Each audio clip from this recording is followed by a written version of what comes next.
Ok, donc première chose, dupliquer le calque, parce qu'on va garder le calque d'arrière-plan en tant que backup, donc je prends le calque ici, je le duplique.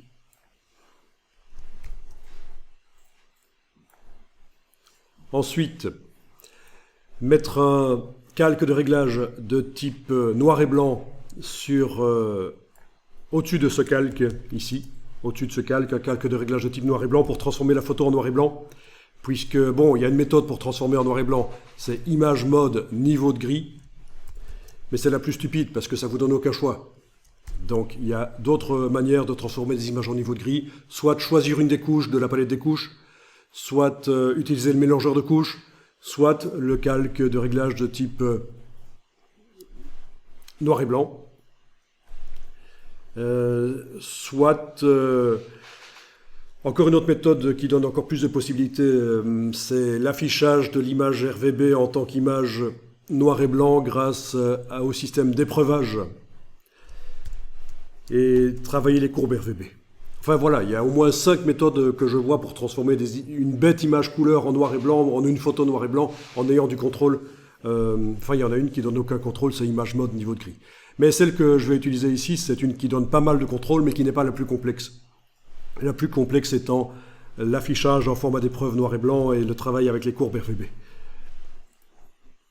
Mais ça devient un peu plus artistique là, comme manière de travailler.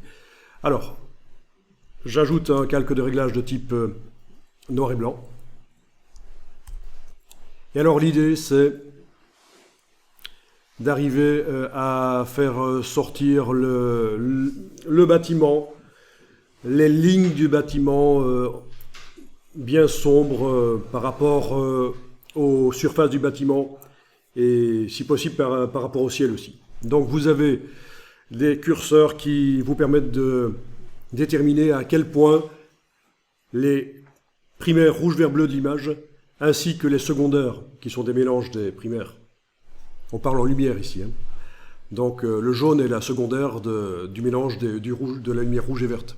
Donc oubliez pour l'instant les notions de couleurs primaires et secondaires que vous auriez pu avoir quand vous avez mélangé des couleurs, des pigments pour faire des couleurs sur le papier. Ici on est en primaire rouge, vert, bleu.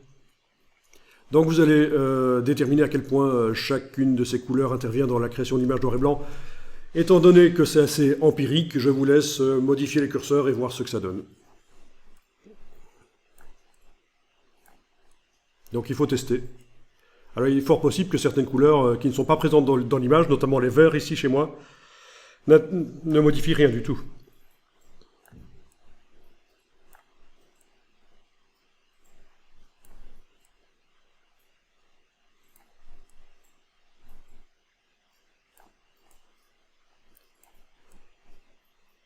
Donc là, on est en train de voir pour créer les traits qui vont souligner le dessin.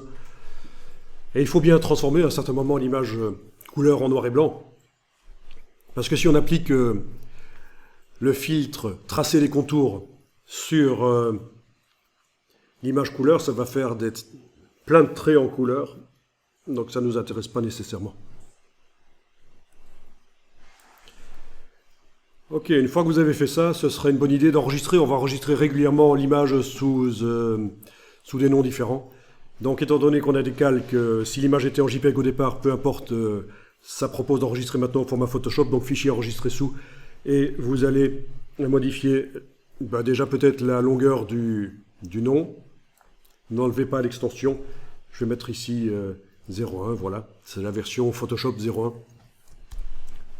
Comme ça, si je foire le fichier, j'aurai qu'à aller chercher la version précédente, ce sera facile.